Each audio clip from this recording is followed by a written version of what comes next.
लेकिन हर तरह के जज्बात, हर तरह के इमोशंस, हर तरह के अनुभव जो आपके पास आते हैं, वो फिर फर्ज बनता है कि वो उसे बांटिए। ये कहानियां हमारे पास बरसों से क्या सदियों से चली आ रही हैं। पंचतंत्र की, बोस्की के धनवान और बोसी के, जो उसकी एक सीरीज है पूरी, जो उसकी कहानियां हैं, वो ज़रूरी था कि उसे अपने वक्त के साथ रेलेवेंट करके, उसको अपने वक्त के साथ, अपने ज़माने का, अपने दौर का नमक लगाकर आपके सामने पेश करूं, ताकि आप फिर चखें उसे। वरना तो वो पड़ी रहेंगी, वो जिसे आप फ्रिज कहते हैं, वो सदियों की पुरानी बर्फ़ों में पड़ी रह जाती हैं। तो मैंने कोशिश की थी उन कहानियों को आज के हिसाब से, आज के अपने दौर के हिसाब से इन बच्चों को ज़रूर देनी चाहिए और बांटनी चाहिए, क्योंकि फ़र्ज बनता है यही बांटते रहना और आगे चलना। उसमें ऐसी कहानियाँ भी आ जाती हैं जो जी चाहता है कि हाँ बांट लें आपके साथ, उसे बिल्कुल हिंदुस्तानी रंग में पेश करें, लेकिन वो ख्याल और ख़ूबसूरती किसी और, जैसे हैंस क्रिश्चियन, मैंने गलत कहा उसका रवायत, ये हैंस क्रिश्चियन एंडरसन की कहानी है, वहाँ से आई थी लिटिल मैच गर्ल, पर लगा इसमें हमारे यहाँ शरदचंद्र में की कहानियों में इस तरह के बच्चे और इस तरह की सौतेली माँ और इस तरह के ये नज़र आते हैं। पहले देखी हैं ये फैमिलीज इस तरह की, शरदचंद्र की राइटिंग में देखी हैं, तो जाहिर था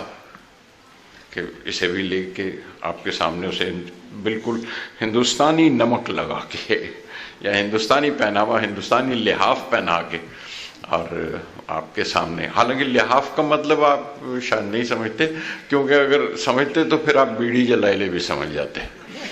उसका शुरुआत वहीं से होता है, ना लिहाफ ना खिलाफ, ना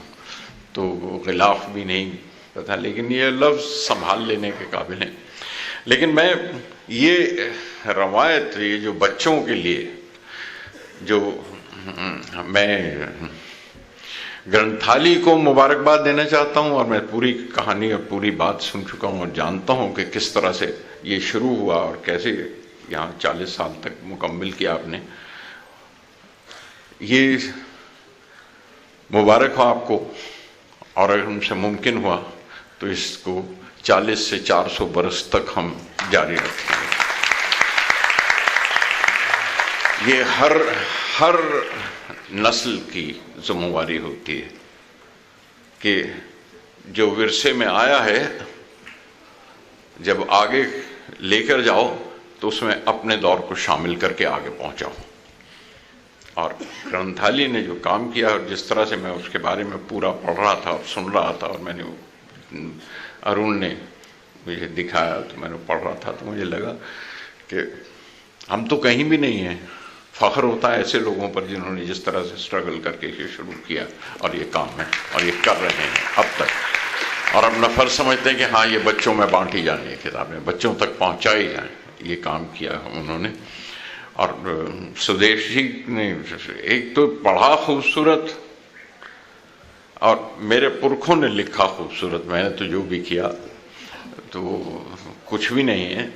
लेकिन जिस तरह से पब्लिश किया और जिस तरह से इलस्ट्रेट किया, और सुदेश जी मुबारकबाद के हकदार हैं कि जिस तरह से ये इलस्ट्रेशन हुई है इन किताबों की। मैंने इतनी खूबसूरत किताबें बच्चों की हिंदी में कभी नहीं देखी, और ये मराठी का ही हिस्सा है। मुझे हर बार ये शिकायत होती है कि हिंदुस्तान में सिवाय 2 या 3 ज़बानों के, बांग्ला, मराठी और मलयालम, सिवाय इन 3 ज़बानों के किसी ज़बान में, उर्दू, हिंदी, गुजराती, पंजाबी, ज़ीरो हैं, कहीं कोई काम नहीं हो रहा बच्चों के लिए। और ये 3 ज़बानें इस वक्त जो हैं, मेरा ख्याल है अलम लिए हुए अपने सामने मशाल की तरह से ये जिंदा हैं, और जहाँ बच्चों के लिखने वाले राइटर्स काम करते हैं, और जहाँ के बच्चों के लिखने वाले राइटर्स, मतलब वो एडल्ट लिखने वालों के राइटर से ज़्यादा बड़े हैं, वो ज़्यादा मुश्किल काम है, और वो कर रहे हैं। और उसमें मैं